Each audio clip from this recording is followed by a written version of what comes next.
Welcome to the latest installment of the Run to Daylight show. I am your host, Todd Burrows, and today I will be joined by a returning champion in what has become an almost yearly occurrence where Dwain agrees to come on my podcast, which I am very grateful for. Dwain is continuing to do just amazing work, refining his process. He works for Fantasy Life, and I think this is your second year with them, correct, Dwain? This will be my third year. Can you Oh, believe wow. that? Time has flown. Yeah, I started with them just before the 2022 season, so 2024 will be my third year. Wow. And we'll go through everything with Dwain, but first I want to say hello to my friends over at the FFPC. Most of my volume in dollars goes to the FFPC. I love the format. I love that I can, if I want, chase $2 million first prizes, and I will at least have one team in each of those tournaments. And you all know that you can find me in the best ball streets over there. I'm 23 drafts in so far this year at 125 a pop.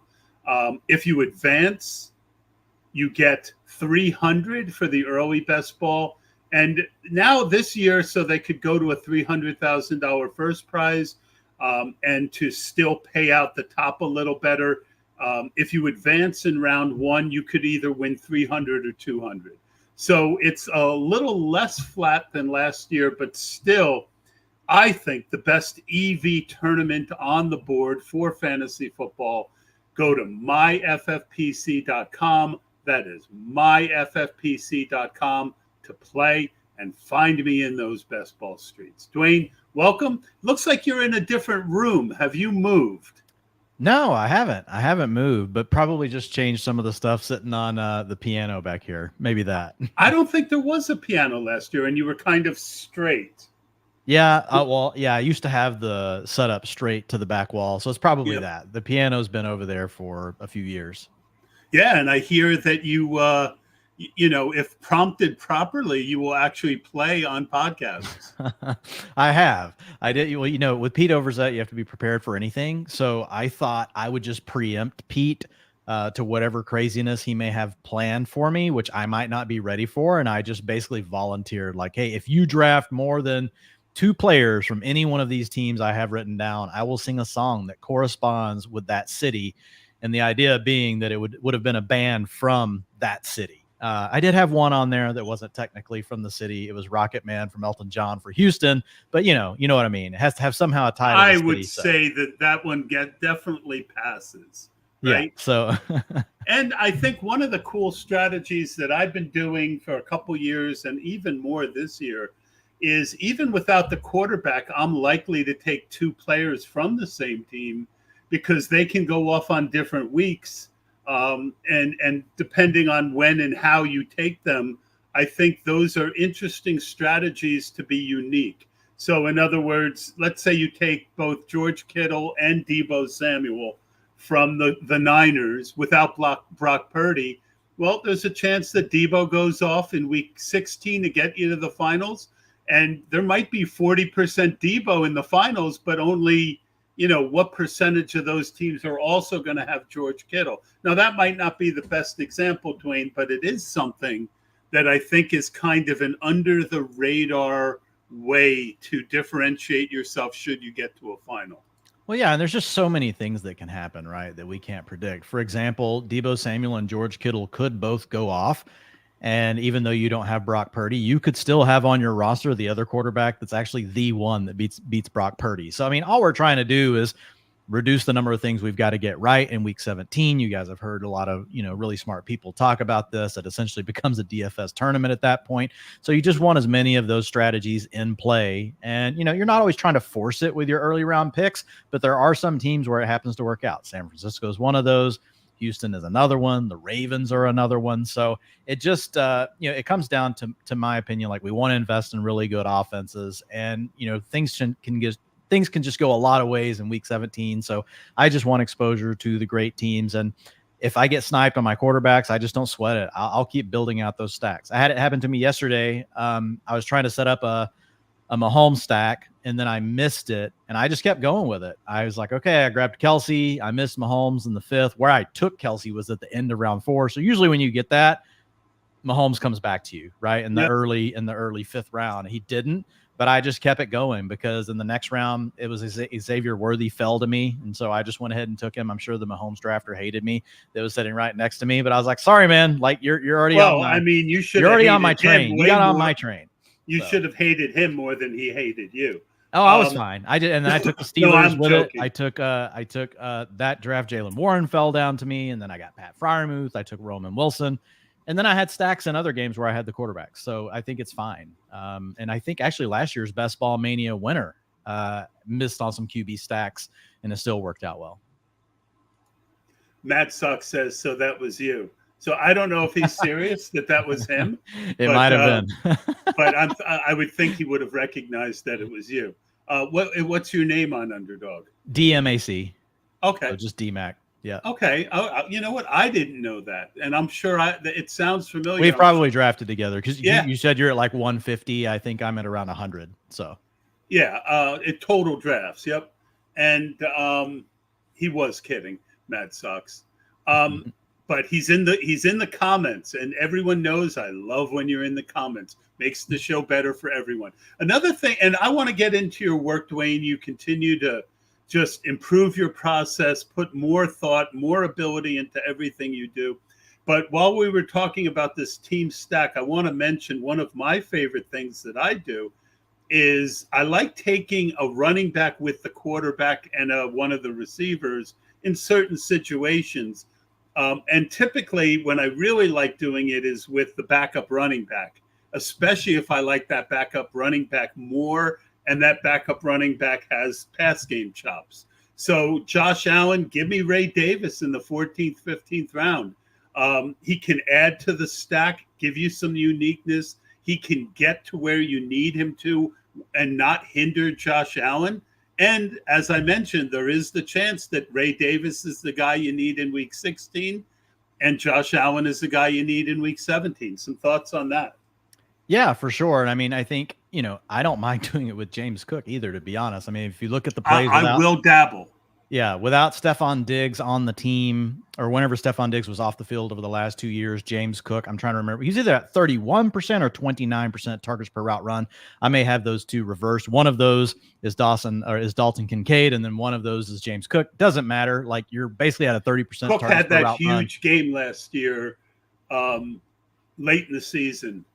Yeah, and the thing with James Cook is had he not dropped like 4 touchdowns, everyone would be drafting him higher this year. This is an elite receiving option.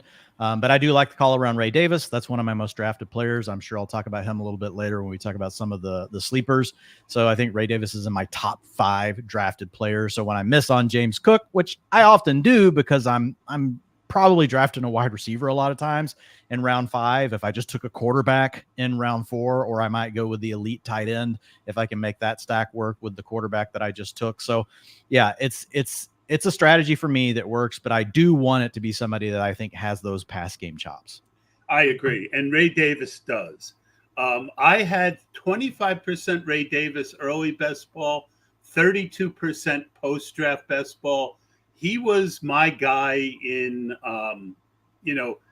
last year I famously was on Tajay Spears.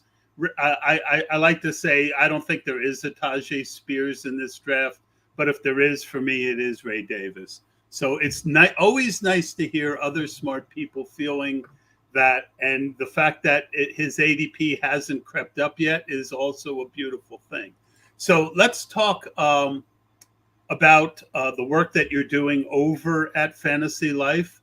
I noticed you have now come up with a super wide receiver model. How is that different from the model that you had in the past? Just give us some information on that model and what goes into the thought processes that make it. Well, part of it is like tongue in cheek. It's really a joke that was running between me and Ian, like the name we came up with it, like the work we're doing that goes into the model is definitely not a joke, but everybody has a model. So we just started joking that we would have a super model, and that's what we ended up calling it. Tom Brady had a super model, but he did have, yes, he had one. I've never, with the jiu-jitsu guy. Yeah, for sure. So there's a version of it for wide receiver, running back, and tight end. I have not found anything that really works for quarterback, but folks can go over to fantasylife.com. You can check it out for free. You just go to the tools, click on models. You'll see the 3 different ones. I give you data all the way back to 2018 to show you how the models performed, and you can also compare all of the prospects. But yeah, I made a lot of tweaks to the model this offseason, so I spent a lot of time really researching the data, because I think the thing that you have to try to get right as much as possible whenever you're creating a model for college players is just there's such a large discrepancy in team styles, quality of quarterback play, level of competition that you're dealing with. So trying to find a way to normalize for all of those things as much as you can in a methodical and normalized way that you can automate as much as possible. Now, you still got to come back in, and I'll do my own set of rankings off the model that may be a little bit different, where I add a pinch of this or that, where I'm like, no, actually I'm watching the film on this player. I may change it a little bit, but for the most part, I really do follow the model. It's outperformed NFL draft pick over the last 5 years, over the last 5 draft classes, which is really the thing that you're trying to get to. But the things that I like to account for in the model, and where I was able to take it really to a new level this year, was really adding in, the adjusted career receiving yards per pass attempt. So I've always used, yards per team pass attempt. But when I say adjusted, it's adjusting for those factors that I talked about. How good was your quarterback? So based on your quarterback and the quality of play, it then compares you to all of your peers in the past. Huge. That's and what huge. Kind of quarterback they played with. So basically, Context you get an over is everything. Yeah, so basically you get an over or under expected performance number based on the quarterback you played with. And then the other thing it adjusts for is your average depth of target, because that impacts a lot of things. And then your teammate score, which is just really looking at how good of a target earner you were playing alongside, or how many of them. So if you played at Ohio State, you played at Alabama, all those things matter. And then there are a few other factors that people can go look at, but a lot of it's around adjusting for things like that. And the one other thing that I really tried to make sure with the model is to not just choose a lot of different data points that correlated strongly with future fantasy points, but to also pick the data points that were the most stable, right? And so we want to really look at the things that we know are actually sticky. Usually the player owns a major component of that. It's not just something that's noise. And then the final thing is not over duplicating. So you'll see a lot of different models out there that are using like 50 things, and 30 things really tie back to one thing, and so you end up getting something that's a bit noisy or overweighted, to one kind of data point. And it's just kind of becomes like a self-fulfilling prophecy at that point. So tried to really make sure that we also tested all the variables against one another.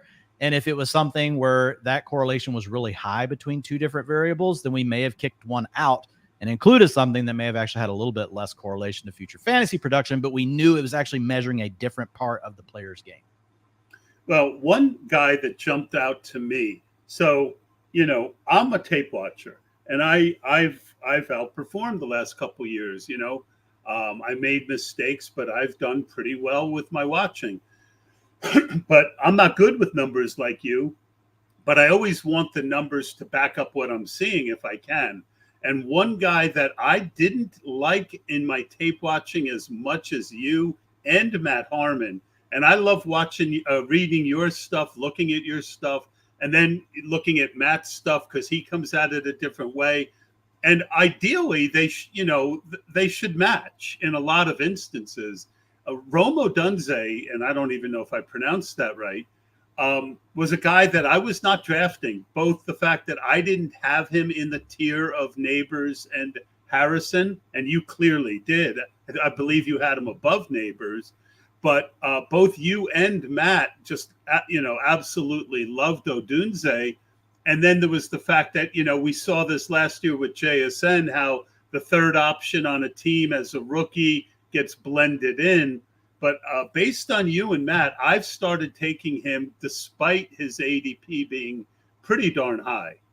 Yeah, so Marvin Harrison and Malik Neighbors are in their own tier at the very top, but Rome Odunze is right. I remembered that wrong. But no, it's okay. He's right behind them, in tier 2. So those 2 guys. So basically what happened to Rome Odunze is he ends up coming out in a class with 2 mega superstars. We have many classes where you don't get even one of Marvin Harrison or Malik Neighbors. They're 2 of the top 4 prospects in the model going back to 2018. So if you look at Odunze, like he would have been the best guy in last year's class. Like he would have been well above Jackson Smith and Jigba, who was number 1. So he's still a really good player. He just happened to be in a strong class. And honestly, the only thing that puts Odunze behind those other two guys in the model is the fact that he was a little bit older and it took him a little bit longer to break out. So the model, if you actually go back and look, guys that don't really break out in a big way until their final year in college, it actually correlates negatively with future fantasy success. So what happens is more of the weighting goes to what you do in your first 3 years, and you get less weighting for years 4 and 5. So that impacts guys like Xavier Legette. That hurts them in the model. So that hurt Rome Odunze, but still he was so good, it wasn't enough to really push him that much further down than those other guys. And I'm like you, I also watch film, but I start with the data, and then I use the data to go watch the film. And I'm kind of like you, I want to see, do these things match up? I'm not an expert in film like, a Harmon or a Waldman, so I don't try to overweight that as much. I do lean more into the data, but yeah, the whole idea is that you're combining the two things together. But with Rome Odunze, he's just his receiving yards per team attempt. So RIPTA is what, Ian Hartitz likes to call it. So his RIPTA was really strong. If you look at his scoring ability, that was also strong. His quarterback rating index was also very strong. So he checked all the boxes you want to see. It just wasn't quite as strong as the other two guys. But whenever you look at guys that scored the way that Rome Odunze did in the supermodel, it's historically been a really good thing. So, I mean, if you look at him with his draft capital, he came out in the 86th percentile. And so, Todd, guys that have done that, 83% of them have gone on to have a top 36 finish in their first 2 seasons in the league. 67% of them have gone on to have a top 24 finish in their first 2 seasons in the league. I think the big question with Odunze and where we've got to watch training camp is, will he be on the field for 2 wide receiver sets? Because historically, Keenan's played more on the inside. If Rome Odunze can play on the outside and be out there when they're only in 2 wide, I think that could be really big for him, and he could still potentially pay off his ADP where he's going right now. If Keenan takes that role, or if it's more of a rotation, he may need an injury to pay it off, but his price has come down to where he's a low-end wide receiver 3, high-end wide receiver 4 in underdog draft. So I think he's still a great target, in my opinion, because he's the kind of player that could be coming on at the end of the season, and that can win you the money. And we want the players that are really performing the best whenever we're talking about weeks 15, 16, and 17. I was just going to say the same thing. And that's something that being an old NFL 10 guy, every year I've come a little bit, and the FFPC, with the way you advance, 17% in week 15, 17%, and 25% in week 16, it's a different animal than underdog. So it's not, how much you advance matters more. I'm really trying, Dwain, to put on the goggles of what's this going to look like in week 15? What's this going to look like in week 16? And Rome Odunze, I mean, Keenan Allen has broken down each of the last couple years, and more with the kind of injuries that do concern me. Soft tissue injuries, especially with older players, worry me a lot more than freak, major injuries.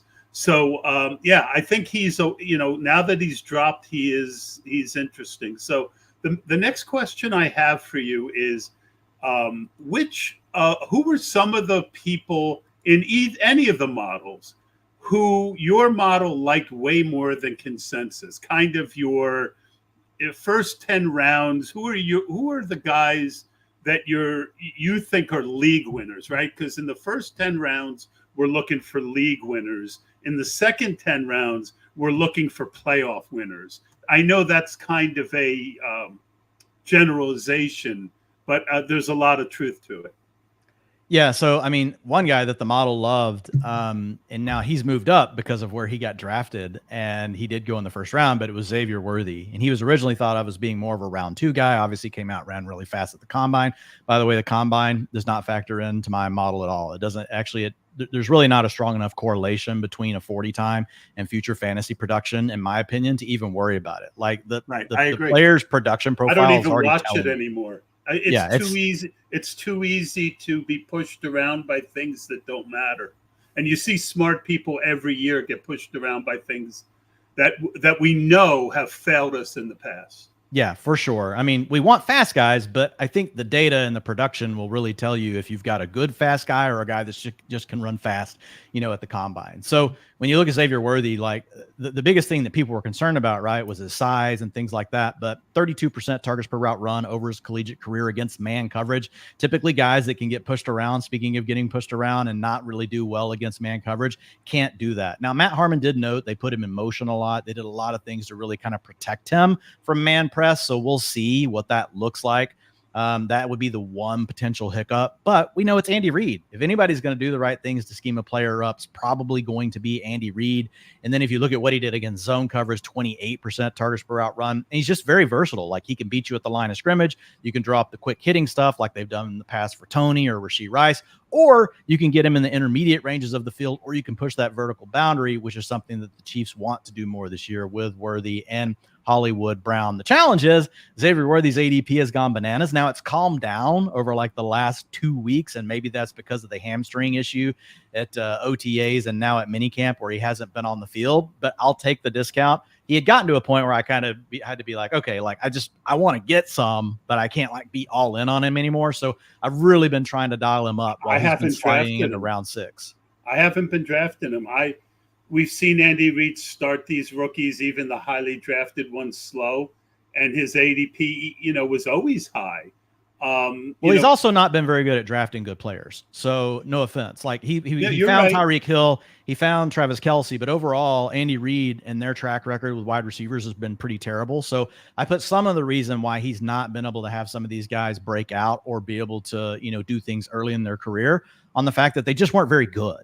Whereas I don't think that's the thing with Xavier Worthy. I think, he needs to get on the field. We don't like it when these guys are missing training camp time. That's never good for the OTAs mini camps. That's never good for these rookies. We want them to get as many reps as possible. But I will say I've been buying Xavier Worthy while there's been a little bit of a dip. I think that he could just absolutely be he could be a league crusher. And so I don't want to totally be out on him. He's not a stand I would take. Even if his price were to go back up to early round 5, I would not make a stand where I just wouldn't be taking him. I would just be mixing him in versus trying to get him a lot. And I think you've turned me around on him. I needed so one of the thing that physician heal thyself, right? The one thing that I've been the worst at is when I get it in my head that a guy's not going to have an opportunity or doesn't have the talent. And my tape watching on Worthy was mixed. I would say there were things I liked, there were things I didn't like. But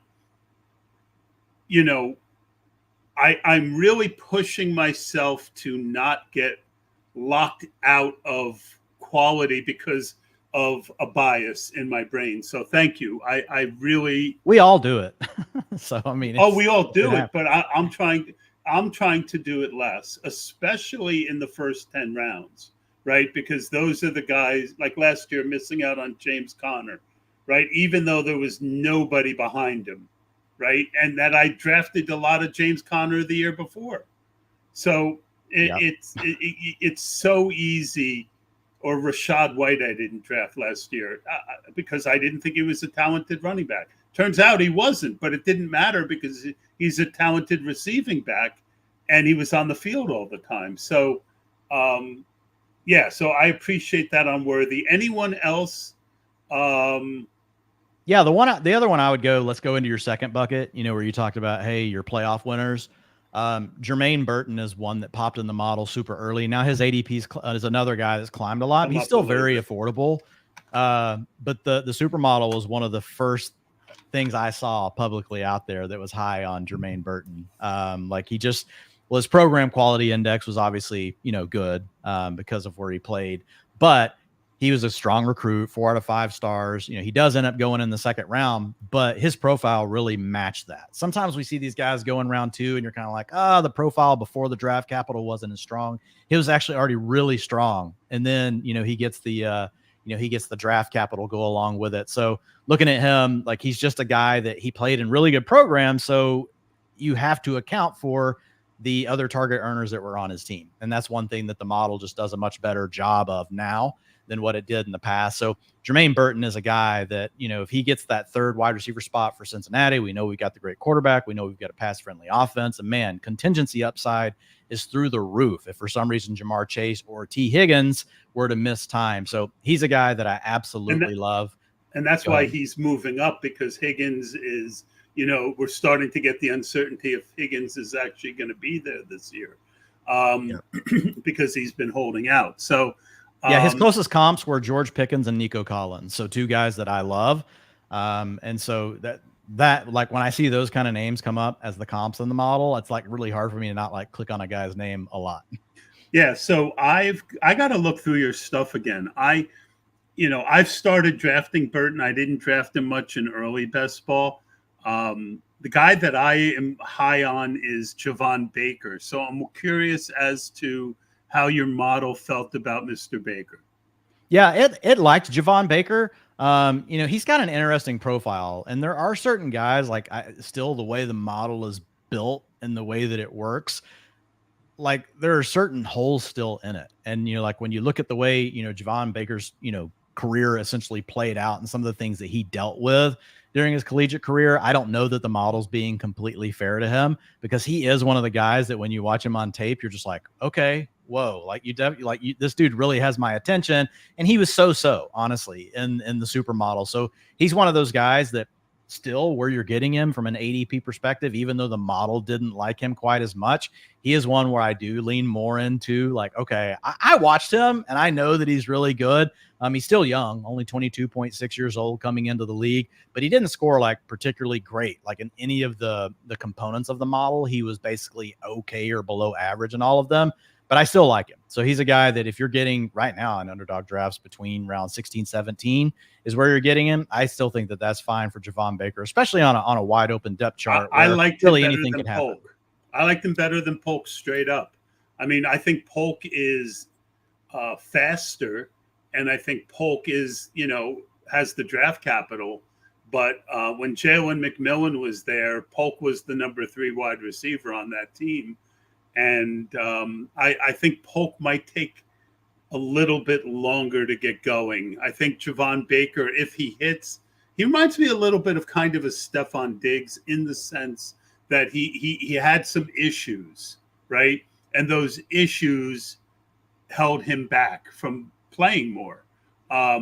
So we'll see, but I'm glad at least you. And my thought on those two guys is you don't even have to make that stand. You can draft both of those guys. Jalen Polk is my most drafted player in best ball right now. So wow. I love him, but I like Javon Baker too. Jalen Polk scored out better in the model. He did get better draft capital. So I think he has a little bit of a better shot to be at the top of the depth chart, but I like drafting both of those players.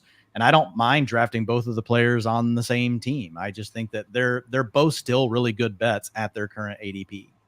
I'll throw one more thought out there. I think Baker is more of an X, and I think that Drake May is going to want an X. So that might be projection on my part because of my pro Baker bias, but I'll throw that out there. Let's go in reverse. Who are some guys that the model is down on more than consensus? So, the draft capital gets baked into be rookie. The draft capital gets baked into these guys. So it's going to pull some of them up based on where they went, but based relatively speaking for the draft capital they got, the model was still lower than consensus on Ricky Pearsall. And I like him. Like when I watch Ricky Pearsall, like I can see that he can get open and all those things. I mean, he's 24 years old. I mean, the dude was in his 5th year, started off of Arizona, came over to Florida. He had some okay target competition along the way. This guy played with Brandon Ayuk. Like that's how old he is. And so when you look at him, he also never really had an eruption season in college. He was just okay. Now, film watchers. I missed the name. Something came up and kind of tweaked my brain. No, Ricky Pearsall. So a lot of people, the film watchers love him, but the supermodel is not crazy about him. And then I think the landing spot is tough as well. Like I think it'd have a chance to really pay off in 2 or 3 years. It's tough for me to see a way that Ricky Pearsall pays off this year without an injury.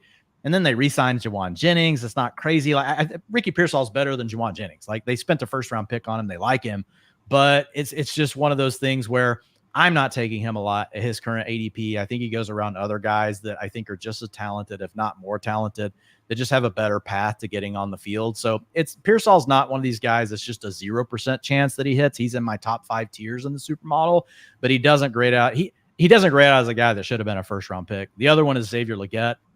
He didn't do anything until his 5th year. Now, on the positive side, he did it in the SEC, and he did it in a really big way. So, I mean, there are outliers. He could be a model breaker. He's got that kind, like you said, he looked so good when he did break out that it does make you wonder.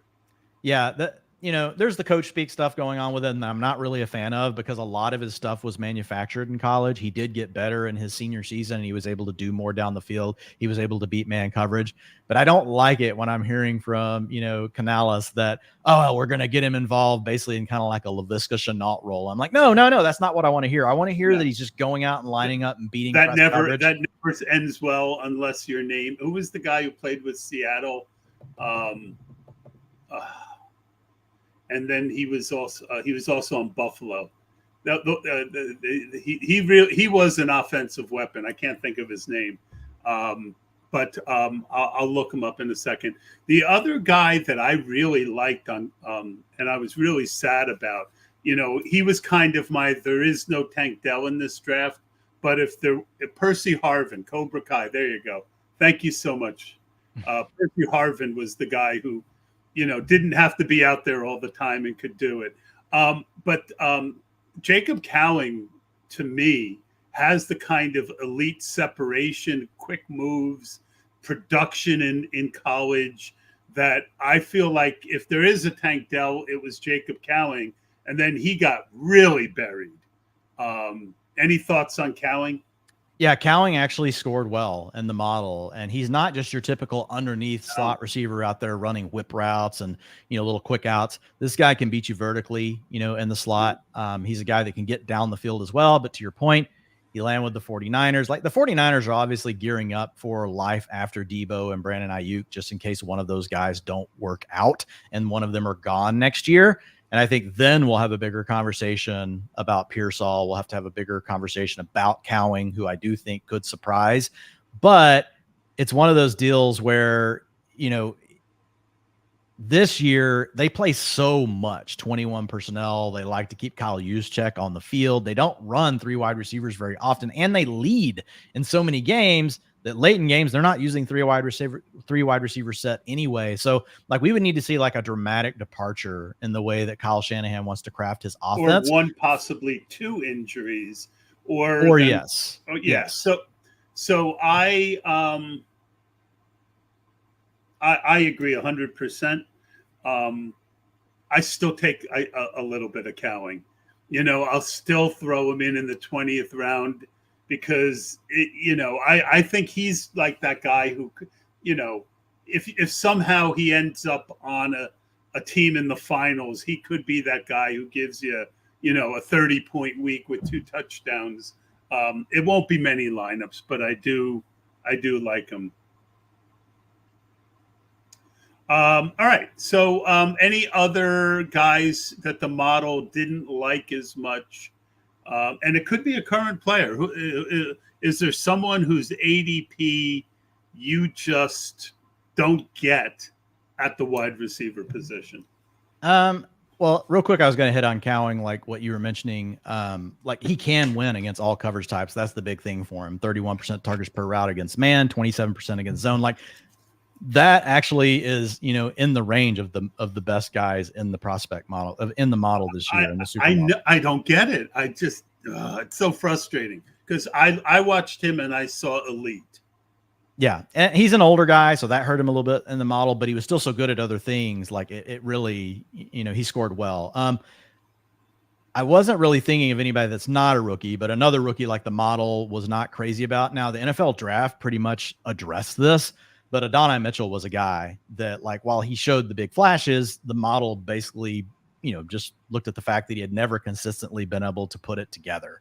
And he didn't really do anything until late in his career. Yeah, he had some touchdowns. He did play well in some of the big games, But overall, when you look at his adjusted production for the quarterbacks he got to play with, the level of competition that he dealt with, it just wasn't very strong. But his ADP has really chilled out quite a bit because he went later in the NFL draft. People thought he was going to be a round 1 pick for a while, and he was really, he's going the first 10 rounds. Well, now you can get him after that. And I do think I like the fit for him now because Alec Pierce just hasn't been very good. He's a guy that can stretch the field. So I think he's fine, but I don't expect like any sort of big breakout from Adonai Mitchell early in his career.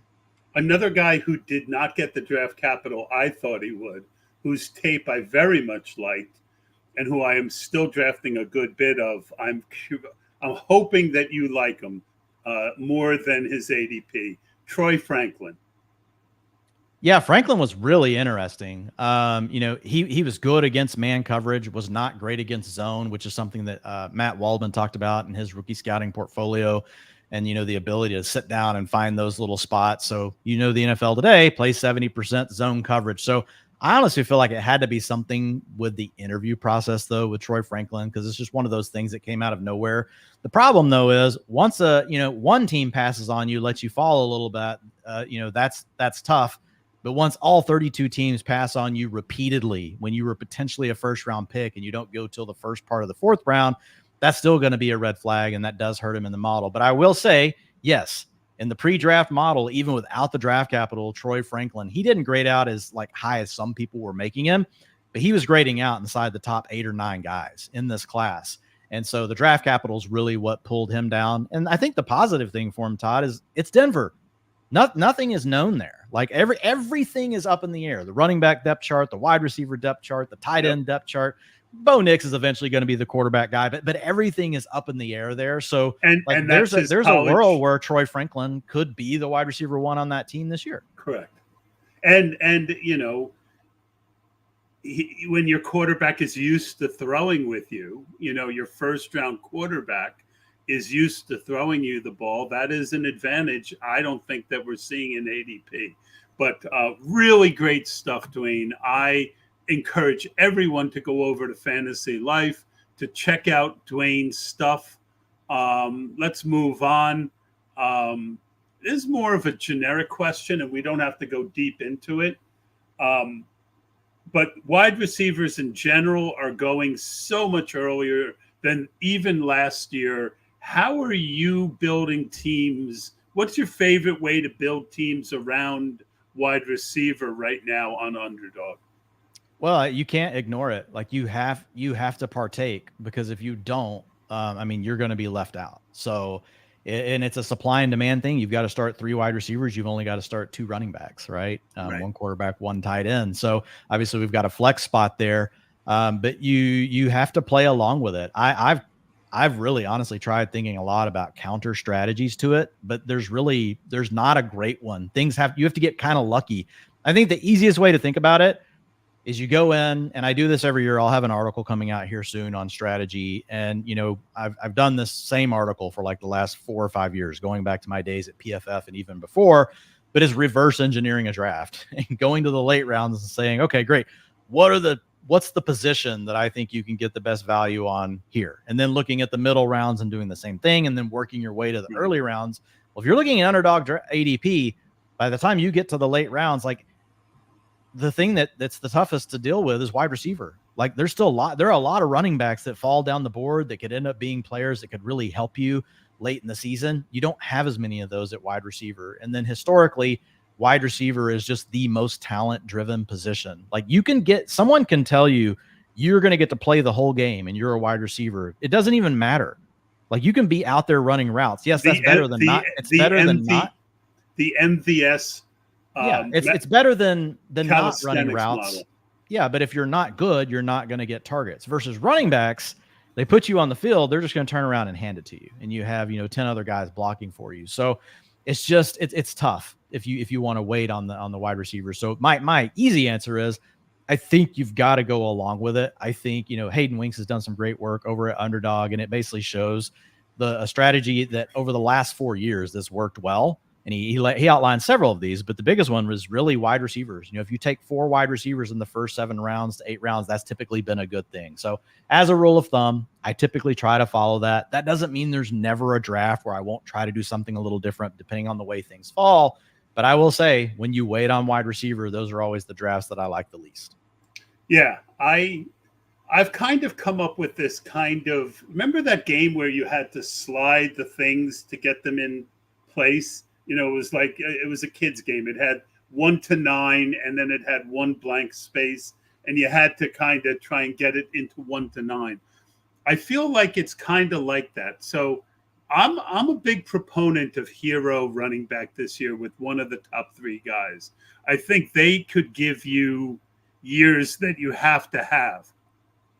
I think sometimes, the board is obviously set up for 0 this year, and it's also set up well for hero. But I think you have to have some drafts where you take 2 early quarterbacks, but what it makes you do is you're going to have to push back either one of the elite tight end or the elite quarterback. You can go 2 running backs, get enough wide receivers in the first 7 rounds, and 1 of tight end or quarterback. You can't do both. So it becomes incumbent to find value at quarterback or tight end later for those teams. One guy that I think is severely underpriced is Dallas Goedert. I think that you can wait on tight end on those teams and take a Dallas Goedert. I think you can wait on a quarterback and take a Dak Prescott, right? Who's going in the 8th round. Sometimes he falls even more. So I think I want to build all different types of teams, Dwain. I don't want all my teams to be 0 running back, but how you build those teams is very important. Would you agree with that? Yeah, and we had Michael Leone on, our podcast over at Fantasy Life just yesterday, and that pod's up, but we talked a lot about this. And the thing is, like, you can still build hyper fragile teams, and but what it doesn't mean now is you don't have to take, in the old hyper fragile days, it was take, 3 running backs in the first 4 rounds. Now you could take 3 running backs in like the first 8 rounds, and that would technically be hyper fragile, because you could go with Bijan Robinson, then you could get Rashad White, and then you could turn around and get a James Conner or, whatever. Ramondre Stevenson, Zamir White. There's so many guys, going in that 8-9 range. And then you could technically just draft 2 more running backs. You don't need to go 6. You could even just draft 1 more running back and go 4. It just depends on how the rest of your draft works out. So yeah, I do think that there's quite a bit of flexibility. But going back to what you mentioned, Breece Hall and Bijan Robinson, I 100% agree. I do think that Breece and Bijan are guys that you could, even though they're going in the round 1, they could be the players that if you don't have them on your team, you can't win. And the reason why is we already know they're explosive playmakers, on the ground. But these are the 2 guys that have the best chance to challenge CMC for those true dual threat, 100% workhorse roles where they're very utilized in the passing game and they're getting the run game. And we've got 2 offenses that should be a lot better than last year, assuming the 2. It's funny, we're talking about both of those running backs have quarterbacks that are getting older with the Achilles injury, so they've got to avoid the quarterback injury. But when you look at the target share for CMC last year, 18%, Breece Hall right behind that. Bijan right behind that at 17.5%, Breece at 16%. Breece Hall, man, just insane, like what this guy's at. 27% targets per route run last year. Like, that's just absolutely astronomical. It was 24% the year before. So, and these are elite backs in their prime. And that's all. I'm sorry to interrupt, but that's off an injury, right? We've always seen the second year bounce out of running backs, and I mean, he only got 33% of the Jets carries inside the 5. Bijan only got 30% of the carries inside the 5. Those 2 numbers are changing this year. I expect both of those guys to get 60 to 70% of their team's carries inside the 5-yard line. I mean, it's just they could easily be the thing you have to have. In fact, I don't take Justin Jefferson over either one of them. Like, I typically take those 2 guys first. I mix in Justin Jefferson, but I mean, the Jefferson, you're talking about an offense that's probably going to lose 60 to 75 yards passing per game. I mean, JJ McCarthy or Sam Darnold is going to be a huge difference from Kirk Cousins. People are believing, oh no, it doesn't matter. It's Kevin O'Connell. Look what he did with Nick Mullins. Well, Nick Mullins was already a 265 yards per game passer in his time with the 49ers. Like you're not going to get that from either one of these guys. You're probably looking at 215 to 225 yards passing per game. And I love Justin Jefferson, still the best wide receiver in the league. But I don't see a scenario this year unless one of those guys is an outlier that he pops off for the wide receiver 1 overall finish and gives you 370 points. I could see that from either one of those running backs. I was drafting both of those guys ahead of JJ, and lately because of the wide receiver craze, and the value at running back dropping, like I got Derrick Henry in the 4th round twice, and I hadn't been drafting any Derrick Henry, but 4th round Derrick Henry in half PPR behind a really good offensive line. I'm going to take some shares. So it's lessened my feeling that I need to take Brees and Bijan ahead of JJ. But if I was only doing like I did the hard way draft, which you were in that league for a couple years, and I had the 1-4, and I took Bijan ahead of Chase and Jefferson. So we are in lockstep. I think that the Arthur Smith going away, I think people know it, but I don't think people have really factored what that could mean for Bijan Robinson. And we just had a quote from the coach, Raheem Morris said, we got to get him the ball like as much as we possibly can. I wish he would keep his mouth shut because I want to keep drafting. One of those two players will be the number 1 pick in fantasy next year. It'll either be Bijan Robinson or Breece Hall. One of those two guys will be the number 1 pick in fantasy next year. Another thing, it's so easy to get pushed off of your, the hardest part of fantasy football is not getting pushed off what you really believe. And from the beginning, early best ball, I had almost 20% Bijan, and I had a ton of Breece because they were falling. I was taking Bijan as early as 3rd. So again, thank you. Very good reminder. Not to, there's other ways to find wide receivers and still have those guys. And look, we like Justin Jefferson, so it's not a stand like you're going to take every time. But like when I look at my portfolio at the end of the year, I want more Bijan than Justin Jefferson. I want it to be a few percentage points different. So. And the fact is, now Amon-Ra St. Brown is going ahead of both of those guys at times. Yeah, I take Amon-Ra typically over Jefferson as well. Jefferson, I usually don't take until pick 8, so I don't get him very often. So I'll eventually fix that. But I'm trying to just see what happens with the market because we have so much more time left. I can see Justin Jefferson still falling a couple spots because there's so many other really good players there. And as people start to realize, and I saw the comment, from Henry Muto in the chat, he says, maybe JJ is the next Stroud. And that's the scenario where, you're going to look up and be like, oh crap, I wish I had more Justin Jefferson. The problem with that is McCarthy would be a major outlier if he did that. He's not near the prospect that CJ Stroud was.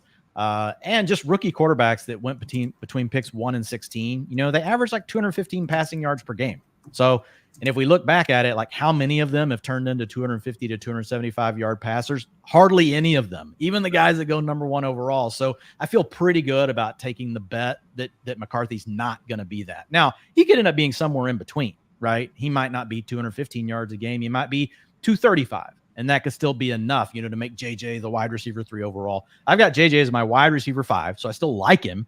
It's just some small things early, in that first round where I'm with you. I like the running backs. Yeah,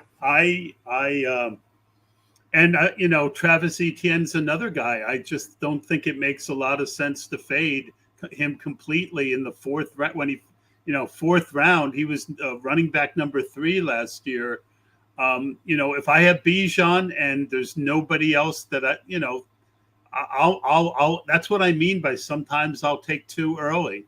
It was only 2 years ago that Pat Kerrane won Best Ball Mania with a 1st and a 2nd round running back. So I don't. It's not what I'm doing most drafts. But I refuse to be so hard into this wide receiver mania that I'm not allowing myself to have other builds. Does that make sense? Yeah, for sure. And I think that's the main thing what you're saying, and I agree with is, and I'm constantly reminding myself about those things, is like being open. ETN's not a guy, he's not the same profile as those other guys, but we obviously know that, right? There's a reason he goes in the round he goes in, but he's still a young running back on an offense that overall we like, and he ran kind of bad last year. So I do think there's something And he got ETN's hurt. probably he's just not as good as we thought he was. So there is something to that. But I like ETN. Like, I don't take him that often as my running back 2, just because of how much earlier wide receivers are going versus when Pat built that team 2 years ago. But I do like him sometimes. I'm definitely mixing him in as my running back 1, whenever I I've didn't gone say with that, but three wide receivers. Yeah, I didn't say that, but obviously I'll sometimes take Derrick Henry as my number running back 1, Pacheco, ETN occasionally, not that often. But I don't want them to be the answer. Honestly, you can very easily go 3 wide receivers, elite quarterback, and elite tight end in the first 5 rounds and still feel fine about your running backs. I think the main point is, like, you can't get left out at wide receiver, but there's a lot of flexible ways where you can do some different things. And I think the advice you gave earlier is the thing people need to think about. If you take 2 running backs in the first 4 rounds, you can't take a quarterback and an elite tight end in the first 6. Like, you're going to you can do one maybe, or you might just have to lay off of both and go after the wide receivers. So you just got to adjust the way you're handling the wide receivers. You just don't want to get completely left out in the cold.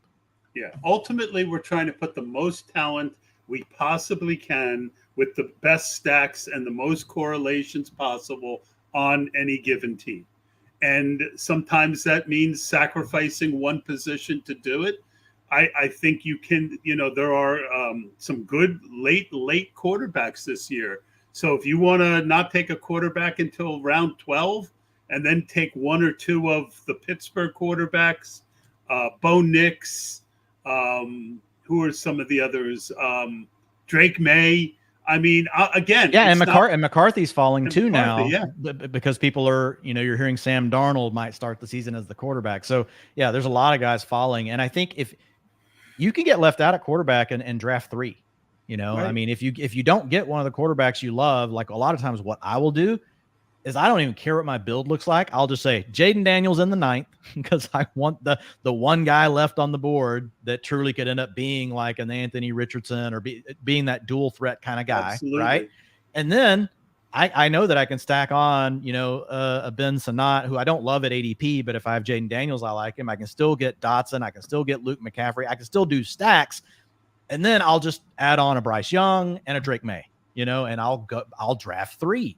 So I think there's just a lot of different ways that you can approach it. And there's plenty of flexibility this year. Again, the key is just don't get completely left out on wide receiver on underdog. Agree. Jaden Daniels, I've come off him a little bit in the last couple of weeks, not because I'm off of him, but I'm really high on Terry McLaurin, and I just haven't been getting as much McLaurin because he's moved up a little, and I've been getting a lot of 9, 10, 11 the last couple of weeks. Oh yeah. And but Jaden Daniels, even with that, is still my number 2 owned quarterback. And he was my number 1 owned quarterback before he moved up 2 or 3 rounds. I mean, he's still honestly priced fine. Like if he's the starter all year, there's no way he doesn't finish in the top 10 in fantasy points per game. Like it's a lock because we just know what that rushing profile means. It's almost going to be impossible. Guys, we've seen Tim Tebow. We've seen Taysom Hill. Jaden Daniels is a better passer than either one of those guys for sure. And what if he's actually a really good passer and he throws for 4,000 yards and runs for 750? You could have an RG3 rookie season right on our hands where this guy is like a top 3 quarterback. So I think he's still one of the best values on the board, even though his ADP, has come up. I think you could make an argument for him, like all the way up to like round 7. I don't want it to go there. I love where he's going right now. I liked it, to your point, even better where he was going about a month ago, but I've still kept taking him because I feel like he's going to be one of those guys that probably still continues to rise. Yeah. I'm even after my drought, I'm still 23% McLaurin. McLaurin has just shined anytime he's had a quarterback who's even halfway capable throwing the ball down the field. And now he's got Jaden Daniels, who fed, multiple deep wide receivers last year. Terry McLaurin, one of my favorite players on the board. Another guy that I never draft that I'm buying this year, and maybe you'll talk me off him as you've talked me back on a few guys. Deontay Johnson is just a guy I've never drafted. But we saw how that quarterback last year just fed his number one guy. I think Deontay's price is very fair. And what if the quarterback isn't as bad as he looked in year one? With a better offensive coordinator, they spent a lot of money on the offensive line at guard to improve it. Am I crazy that I'm on Deontay Johnson for the first time? No, I have a confession. I draft a lot of Panthers. I love all of their ADPs. Jonathan Brooks is starting to creep into that territory where it's becoming more of a decision because there's other guys right there with him. But I still like taking him, and he's also a guy that could continue to rise. I think people could get a break tap. We got the news today, which we've really already known that he probably won't be ready for the start of camp. But I have noticed Jonathan Brooks is one of those guys that you're less likely to get him now. People are very willing to reach, especially if they started with a hero or zero running back. It seems like he's a target for everyone. But Deontay Johnson, I absolutely love him. I mean, the guy's already got a wide receiver 8 finish on his resume. He's never really played with any good quarterbacks. Ben Roethlisberger was completely shot by the time he got to it. Kenny Pickett, well, we know the Steelers moved on after only 2 years from Kenny Pickett. So Deontay Johnson just needs to stay healthy. He's an elite target earner. His target earning ability is wide receiver 1 worthy. And target earning ability is the most sticky component of a wide receiver's talent profile that matters for fantasy football year over year. And so we know that that's something that comes down to how good a player is, and Deontay has it. Again, he's got to stay healthy. He's one of these players that when he gets nicked up, it impacts his performance. He misses time. He's not great at playing through injuries. We have other guys that, just kind of seem to be able to push their way through that. He's not one of them. So that's the downside with him. But I do expect Bryce Young to take a big step forward this year. It's funny how much people have just completely written him off after being the number 1 pick. I get it. He's short and all those things, but he's a talented player. He was really good at Alabama, and he didn't have much around him last year, Todd. So I'm with you. I love Deontay Johnson. I like all of the Panthers skill players right now at their ADP. We'll see what happens over the course of the summer, but I'm not afraid to click on any of their names. Even Xavier Legette, who I talked about earlier, the supermodel didn't like, but he's a late first-round pick, and people are letting him go in the 135 to 145 range, so I'm fine taking him there. Yeah. So you kind of, like you and I always do, we don't get to all the questions, but I want to get to some of the important ones before you got to get out of here. You already kind of answered this one. What are a couple offenses that you're on more than consensus? I agree. Carolina, Dave Canales. Did I get that right? I did get that right. Yep, you did. Yeah. I mean, there's just a lot they spent on the offensive line, and even as bad as he was at times, Bryce Young showed flashes. And but give me another offensive or two that you think could be this year's Houston Texans. Yeah, I think, and so I'll only talk about players that are going later. We'll start with the quarterbacks. The quarterbacks have to be going late. I would say the Seattle Seahawks. I really like their coordinator, Ryan Grubb, coming from the University of Washington. They've got a young, forward-thinking head coach. Geno Smith just 2 years ago was the comeback player of the year, and he's got the weapons around him. And last year, Jackson Smith and Jigba, we don't know how much the wrist was a factor. But we do know that Shane Waldron has not been a very good offensive coordinator. A slow-paced guy, doesn't necessarily play to his players' strengths. So all that's now out the window. You've got DK, this big physical beast on the outside. Tyler Lockett, I get it. He's getting a little bit older, but still a guy that can work the middle of the field, hit those deep crossers. And then you got JSN. So when I look at the ADPs particularly, and JSN's ADP, I like. Tyler Lockett's ADP, I like. Noah Fant, really like. I like. Zach Charbonnet, I know he didn't come through for folks last year.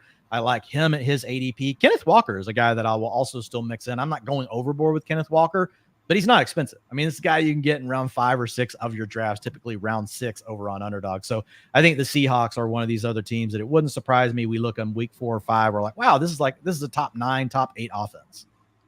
I have never been a DK Metcalf guy. And I started this year kind of the same, I guess, out of force of habit. because slow paced. Lockett, you could get Lockett 2 to 3 rounds later and he'd give you the same numbers every year. I just never felt the need to draft a lot of DK Metcalf. That's another guy I took in the hard way draft, the season long draft. And I think DK is really good at his ADP right now. And I've been building a bunch of him.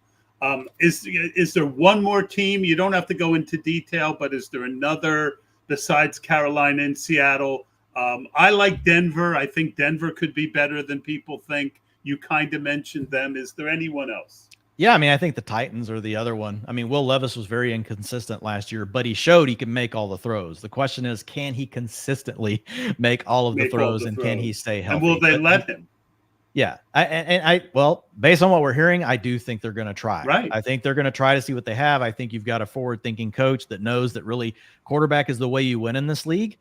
And you need to know what you have. You can't sit around and try to protect these guys. What good does that do to try to go 7-9? No, let the guy play, put the weapons around him. If he can't do it, you move on and you go draft another quarterback the next year. And I think the league's moving in that direction, right? We saw it with Justin Fields. We've seen it with Kenny Pickett. The league's more willing. Trey Lance was a guy that the 49ers moved on. Teams are moving on more quickly, and I think are realizing you can't wait around and try to just win these tight margin games. You need a good quarterback. So I think we're going to find out with Tennessee, and there's a chance that Will Levis takes a step forward and he now has these weapons around him. That could be a really good offense.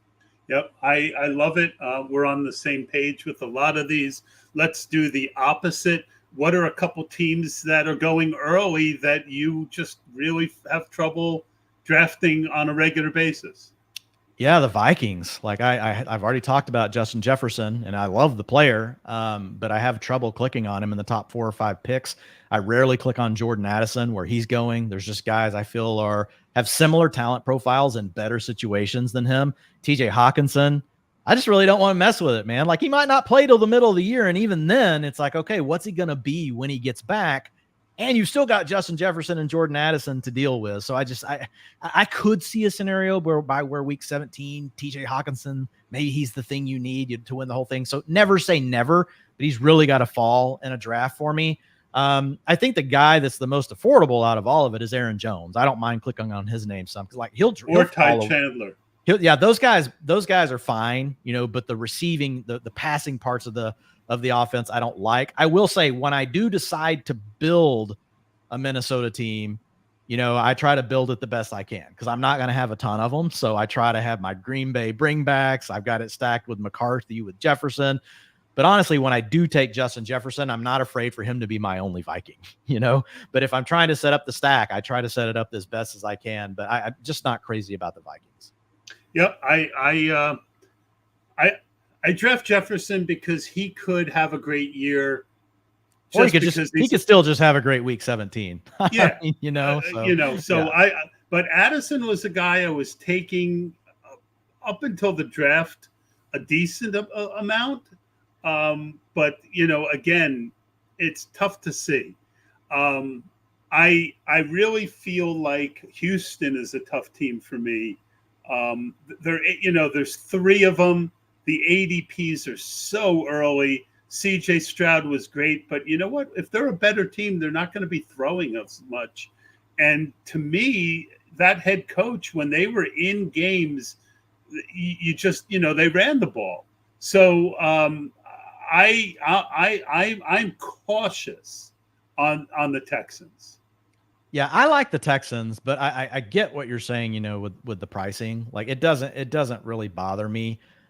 Just because they're, besides Stephon Diggs, they're all young ascending players, with Tank Dell, Nico Collins, CJ Stroud. So, but there are definitely some things to work through. Last year, if you go back and look, really when they had all their guys healthy, like Nico Collins was a 70% route participation guy. Tank Dell was around the same number. Stephon Diggs is probably going to be on the field quite a bit. So to your point, Bobby Slowick comes from that Kyle Shanahan really tree. So are they going to stick with the 3 wide receiver stuff, or will they potentially go to using more of the two tight ends, or trying to use a fullback? There are definitely some risk there, but overall, like they're so talented. It's like, I know I want my exposure and I want plenty of Texans stacks. So I'm guessing I'll be about neutral on them, but I will say with you, it won't surprise me if any one of those wide receivers on the team is the best wide receiver. It won't surprise me if Tank Dell ends up being the guy we should be taking first. It won't surprise me if Stephon Diggs is the guy we should be taking first. So I think it's really, to your point, like Nico goes in round 3, Stephon Diggs, or round 2 for Nico now. Stephon Diggs is in 3, and then in 4 you get Tank Dell. Yeah, I think you got to take shots on them. What I won't do is take 2 of them, then Stroud. I think that's too much early. I would rather take individual shots on the wide receiver being the one you need. To your point, we don't know which one's going to be number 1. And I think, look, we have to always consider what happens with an injury. With an injury, one of those guys could be the guy you have to have. And we just don't know which one. So in general, I'd rather just take one of them. I like Richardson ahead of Stroud at ADP. So it's tough for me to get behind the situation. Let's finish up with, you hinted at it a few, you gave a few. Who are some of your you said you studied, the 17th, 18th round. I find that there's kind of a cliff at running back, and typically I want to be done at running back right around Ray Davis and Jaleel McLaughlin. What are you looking at, and who are you looking at in the 16th, 17th, 18th round? Yeah, so looking that late, like I'm just going to give you the guys that I've drafted the most on Underdog. And some of these are going to fit that criteria. Some of them are not. But like this will give people an idea of how I feel. So if you go at running back, my most drafted running back is Marshawn Lloyd at 29%. Blake Corum at 29%, tied right there with Marshawn Lloyd. Zach Charbonnet at 23%. Already mentioned him. Ray Davis, who you and I have talked about, 23%. Bucky Irving. So this really fits a guy that's more in that, getting closer to that criteria you were just talking about. He's at 20%. So those are guys that I love taking. What do they all have in common? Besides Charbonnet's a year 2 guy, but they're all rookies. And we just know what happens. Like, it comes to the end of the year, there's so many outs for these guys. The starter gets hurt. The team's not performing well as they thought. They want to see what they have. Starter isn't performing as well as they thought. They take over a job. So there's just so many outs for these players. So I want access to them as my running back 3, running back 4, running back 5. If you go to the wide receivers, my most drafted wide receiver, Deontay Johnson, we talked about 34%, but Jalen Polk is getting into these rounds that you're talking about at 25%. And keeping it going with Panthers, I take Adam Thielen too. And so Adam Thielen's a guy that I still like taking when maybe I took a lot of rookies in the early rounds. Maybe I've got Marvin Harrison Jr., Malik Neighbors, and somehow ended up with Rome Odunze. I try to mix things up, not do that all the time. But I know that I may need a little runway, especially if you get a guy like Odunze and then you come back around with a Brian Thomas. Or maybe you draft a Rashee Rice and you're worried about a guy that's going to be suspended for some period, potentially early in the season. I think Adam Thielen could be a guy that could start fast for you, right? And then he's going to fade by the time you need him in week 17. But a lot of times the way I'm looking at my roster construction is like he pairs well with someone else that I may be having to wait on. We talked about the Seahawks. Tyler Lockett's on 21% of my teams. I know he's getting older, but I feel like his ADP is insane. Xavier Worthy, 20%. I'm looking now for some later round guys. Javon Baker, your guy, 19%. He's right there. Looking down a little bit further, Rashad Bateman, he started to climb now. I was getting him mostly when he was really cheap, so not necessarily trying to go overboard endorsing him. And then at the tight end position, I'm typically taking a tight end by round 7. 65 to 70% of my drafts, I've taken a tight end by round 7 just because I love the values. But when I wait, there are some guys that I like later. I mentioned Noah Fant. He's my most drafted late round tight end.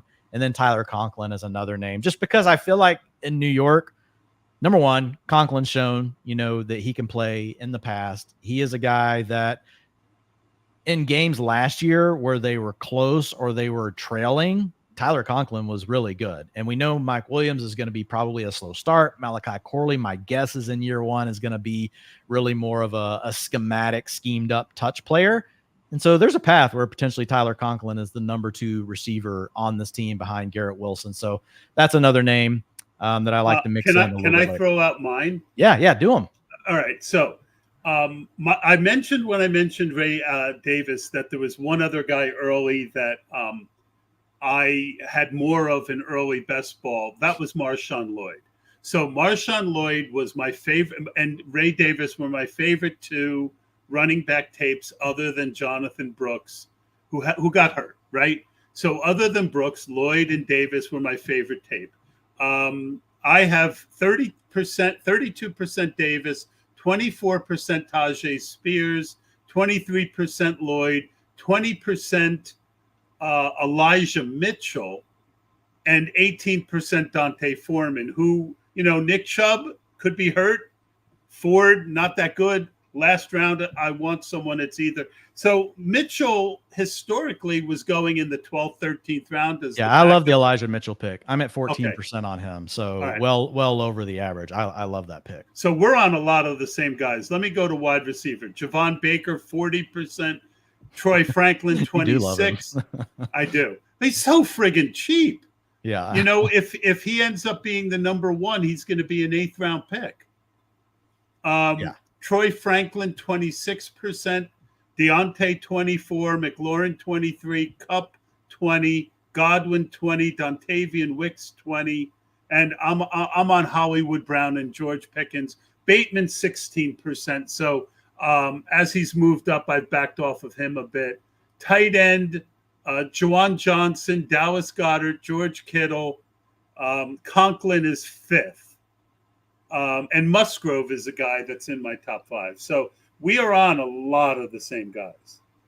Yeah, and there's some other guys I got to figure out how to mix in more. But man, I have a hard time not clicking on all the guys I just mentioned. And yeah, there's a lot of overlap between the two. Last thing for you, Dwain, real quickly. You're doing a lot of your stuff over at Fantasy Life. I saw a little quick blurb that you're tweaking your utilization report for the season. Do you want to give us a version, what that means? And for those who might not know what your utilization report is and why it's so important. Yeah, so the utilization report is really a breakdown of, the breadth and depth, like, of every player's role. Okay, great. They're getting a lot of touches, but are they getting the critical touches? Do they get the carries inside the 5-yard line? Are they getting the 2-minute offense where running backs get a lot more targets? Their target rate shoots up dramatically when you're playing in your 2-minute offense. So it's a breakdown of every player, looking at those specific stats. But the upgrade that we're making to it is now every player this year, and this is not on there yet, but we will be launching it this summer.